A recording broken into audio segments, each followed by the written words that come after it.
Alright, so hey guys, so welcome to another Warframe video, and today we're going to take a quick look at our newest secondary weapon that was released with update 25, the Cyanex. But first things first, if you want to get your hands on this weapon, you will first have to research it in the energy lab in your dojo, and if you then want to build it, you will have to put in 20,000 credits, 5 field drone, 8,750 nanospores, 250 hex xenon, and 1 Forma. The Cyanex requires you to be at least Mastery Rank 8 to use it, and it does a 91 damage per shot, 50 out of which is impact and 41 is gas. The weapon comes with a very low crit chance of only 8%, a below average crit multiplier of 1.4 times, but it does have very high status chance at 32%.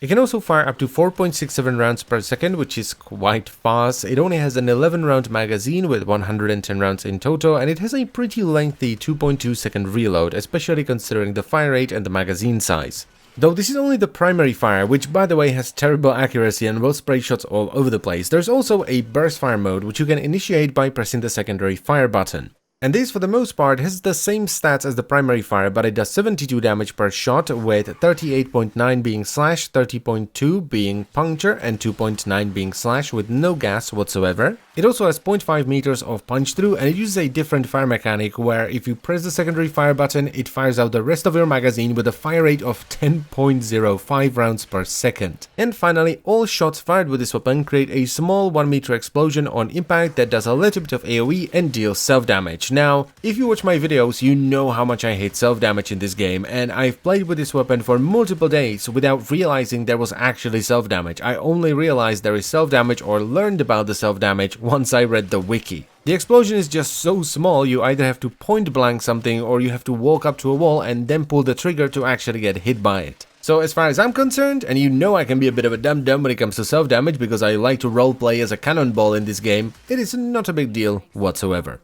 Now in the end I ended up putting on 3 Forma, all 3 of which were AV, and I have multiple setups that I want to share with you. So for Corpus and Infested, I like to use this one with Hornet Strike for damage, Barrel Diffusion for multi-shot, Lethal Torrent for fire rate and multi-shot, then Ogre Pact for some extra damage, Stunning Speed for some reload speed and a little bit of status chance. And then I have Scorch, Pathogen Rounds and Pistol Pestilence for some status chance and a truck ton of gas. And if I ever want to fight High Level Grenier, I will go with Jolt and Pistol Pestilence for corrosive and Scorch for heat. Now, as you may have noticed already, this weapon is a bit of a particle cannon, and I'm not entirely sure how well YouTube is going to take this clip, so if it looks like ass, my apologies. But you can see that the weapon is actually quite good, even with the sort of spray and pray primary fire. It can do quite a bit of damage, and it procs an insane amount of status. And if you then switch into the secondary fire and you just burst fire your entire magazine into an enemy, yeah, you can burst down even Sortie level Grenier. And as far as the gas setup is concerned, well, it's a gas setup on a weapon with a really high fire rate, high status, and an innate explosion that just covers everything in death.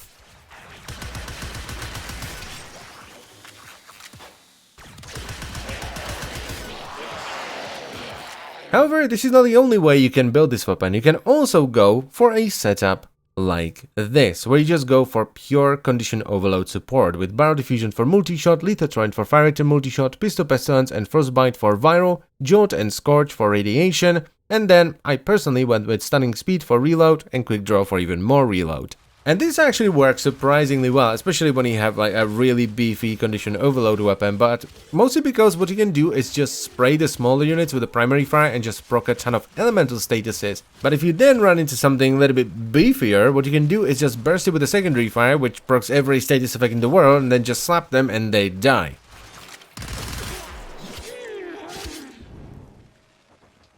And now we come to the conclusion. So what do I actually think about the Cyanex? Well, my journey with this one was a little bit odd because I liked it when I first picked it up, then I wasn't so sure when I was leveling it, and then I ended up liking it in the end again. And I think a lot of that has to do with the fact that you have a lot of flexibility when it comes to the build. The build is not set in stone. You can tinker around with it and change a few things here and there, and ultimately just make it do what you want it to do. If you just want to run around and be like, gas clouds, lol, and just demolish the star chart, you can do that. If you want to make it a little bit more useful and put on corrosive or viral or radiation, you can do that. You can add even more utility, you can add some punch through, you can add fire rate, you can dump down the reload even more with prime quick draw, or you can just, use it as a support weapon for your condition overload melee. And I always appreciate that, even though there is an obvious best way of building this, which is to support a condition overload melee. So all in all, I am gonna give this weapon a thumbs up. I think it's fun, it's pretty strong, and I think you should definitely check it out. And that is pretty much all I had to say, so I thank you very much for watching. As always guys, I hope you've enjoyed the video, and I will see you next time. Bye bye.